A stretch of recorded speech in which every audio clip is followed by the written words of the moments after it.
Beloved chosen one, you can feel it before you can explain it. Something is moving around your calling, and your spirit has already noticed what your mind is still trying to name. Two forces are drawing near at the same time. One arrives with the weight of purpose, with the quiet authority of heaven, with the kind of confirmation that settles deep in your spirit and does not need to beg for your attention. The other arrives dressed in urgency, glittering with shortcuts, sounding impressive, looking rewarding, and yet leaving a strange unrest in your heart. This is not coincidence. This is divine intervention. You are standing in a moment where discernment matters more than excitement. You have not come this far by accident. The pressure, the isolation, the battles you survived in silence, the doors that closed when you thought they would open, the tears no one saw, the seasons where you felt hidden and misunderstood. None of it was wasted. It was training. It was preparation. It was the shaping of your inner ear so you would know the difference between what flatters your flesh and what feeds your assignment. Not everything that comes toward you with speed comes from God. Not everything that shines carries light. Some things approach your life because they recognize there is oil on you, favor on you, and a real calling over you. What is precious always attracts attention, and your calling is precious. That is why this hour is serious. One thing is coming to strengthen your obedience, and the other is coming to test your appetite. One is aligned with your purpose, and the other is built to distract you with a version of success that costs too much. The trap does not always look evil. Sometimes it looks efficient. Sometimes it looks overdue. Sometimes it looks like the answer to prayers you have been crying for. But if it pulls you out of peace, out of character, out of prayer, and out of alignment, then it is not a gift. It is bait. Do not do it, no matter the price. A trap always demands that you hurry before you hear clearly. The Spirit is warning you because heaven has marked your life. The enemy does not waste warfare on empty vessels. The attack around your calling is proof that your life carries consequence. As the prophet declared in the book of Isaiah, chapter 30, verse 21. Whether you turn to the right or to the left, your ears will hear a voice behind you saying, "This is the way, walk in it." That word is for you now. You do not need to chase every open door. You need to follow the voice that carries holy peace and unwavering truth. So stand still long enough to discern. Refuse the counterfeit rush. Receive the weight of real direction. And if this word confirms what your spirit has been sensing, like this message, share it with someone who needs discernment, subscribe, and comment 214 if you are choosing God's voice over every trap. That is why the deceptive door rarely appears as open rebellion. It comes wearing the language of blessing, but its rhythm is manipulation. It does not ask you to bow in obvious darkness. It simply invites you to move ahead without the patience, purity, and obedience your calling requires. This is how many are pulled away from their assignment. They do not fall because they stop loving God. They fall because they stop discerning what is wearing God-like language without carrying God's nature. The counterfeit knows how to imitate the surface of favor while hiding the poison of misalignment underneath. You can recognize this door by the atmosphere around it. It flatters your impatience. It strokes the wound of being overlooked. It whispers that because you have waited so long, you now deserve something immediate, even if it has not been tested in prayer. It tries to make urgency feel holy. It tries to make pressure feel prophetic. It tries to make ambition sound like obedience. But heaven does not drive you by panic. God does not need confusion to reveal His will. What comes from Him may stretch you, but it will not seduce you away from truth. It will not require you to abandon your convictions to get what looks like advancement. This is where many chosen ones are tested, because the false path often resembles the very thing you have been praying for. It may look like influence, but it drains your intimacy with God. It may look like connection, but it weakens your standards. It may look like opportunity, but it demands silence where you should speak, compromise where you should stand, and performance where you should remain authentic. The trap is not only in what it offers. The trap is in what it slowly trains you to tolerate. Once your spirit becomes comfortable with what once troubled you, the door has already started its work. That is why your discernment must become stronger than your desire to be seen. The moment you crave arrival more than alignment, you become vulnerable to the counterfeit. The enemy studies hunger. He watches for the places where delay has made you tired, where rejection has made you vulnerable, where loneliness has made you easy to impress.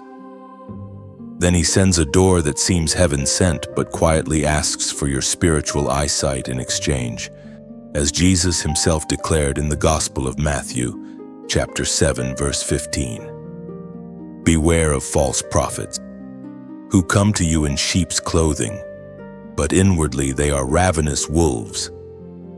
That warning is not only about people, it is also about appearances, offers, and pathways that wear a harmless covering while carrying a hidden agenda. So you do not judge by appearance alone anymore. You judge by fruit, by peace, by truth, and by whether the path before you deepens your obedience or dilutes it. So now your discernment begins to awaken at a deeper level, not as fear, not as suspicion, but as spiritual clarity. You start noticing what you once ignored. You hear the strain in voices that sound polished but carry no peace. You sense the difference between pressure that sharpens you and pressure that tries to corner you. This is where your calling becomes protected, because you are no longer impressed by appearances alone. You are learning to listen beneath the sound, beneath the promise, beneath the presentation. You are learning to ask what spirit is breathing behind what stands in front of you. That awakening does not always feel dramatic. Sometimes it feels like holy discomfort. Something looks right, yet your spirit refuses to rest in it. Something sounds flattering, yet inwardly you feel a check that will not leave. That is not weakness. That is not overthinking. That is often the mercy of God shielding you before the damage is visible. Many chosen ones miss this because they have been taught to value visible results more than inward witness. But the Spirit often warns quietly before He reveals openly. He gives you a pause before He gives you proof. This is why you must stop apologizing for stepping back to pray, for taking time to test what approaches you, for refusing to move just because others call it an opportunity. Your life is not governed by trends, applause, or panic. Your life is governed by divine instruction. The more you honor that, the sharper your discernment becomes. What once confused you will begin to expose itself. What once tempted you will begin to lose its shine. What once seemed urgent will begin to look immature and hollow when placed beside the wisdom of God. The apostle reminds us in the first letter to the Corinthians, chapter 2, verse 14. The person without the Spirit does not accept the things that come from the Spirit of God, but considers them foolishness and cannot understand them because they are discerned only through the Spirit. That is why some people cannot understand why you hesitate, why you test the atmosphere, why you refuse to call every exciting door a blessing. They are reading with natural eyes what can only be understood spiritually. And because this message is strengthening lives that are fighting silent battles, some of you may feel led to support this work so more of these words can keep reaching the people who need discernment in critical moments. If that is on your heart, let it be an act of conviction, not pressure. Then at the end, comment "I choose clarity," because those 3 words declare that you will not be dazzled by the trap, but guided by the Spirit. And this is where the battle turns costly, because choosing the wrong voice does not always destroy you in a single moment. More often, it delays you by degrees. It pulls you one layer off center, one compromise at a time, one rationalization after another, until you wake up carrying exhaustion that did not come from obedience but from misalignment. That is the danger before you now. The wrong voice will rarely announce itself as sabotage. It will present itself as relief. It will offer an easier road, a faster reward, a more comfortable version of your life. Yet what looks easier at the beginning often becomes heavier in the end. When a chosen one follows the wrong voice, the first loss is not always visible. Sometimes the first thing lost is sharpness. Prayer becomes dull. Conviction becomes negotiable. Boundaries become flexible. The spirit that once felt alert begins to tolerate what it once resisted. You still speak the language of faith, but something inside you knows the flame is lower than it used to be. That is why discernment is not a luxury. It is protection for your future. One wrong agreement can drain strength meant for your true assignment. The pain of delay is not only about time, it is about what delay does to confidence.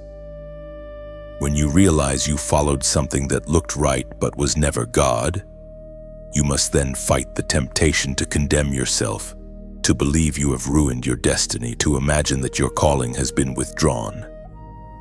But even here, mercy speaks. The lesson is severe, yet it does not have to become your prison. If you return quickly, if you humble yourself quickly, if you listen again, God can redeem what your confusion tried to scatter.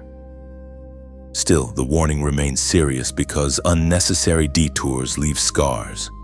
Heaven speaks clearly through the words in Deuteronomy chapter 30, verse 19. I have set before you life and death, blessings and curses. Now choose life, so that you and your children may live. This is the real weight of the hour. The choice before you is not small. It is not merely about preference, personality, or convenience. It is about direction. It is about legacy.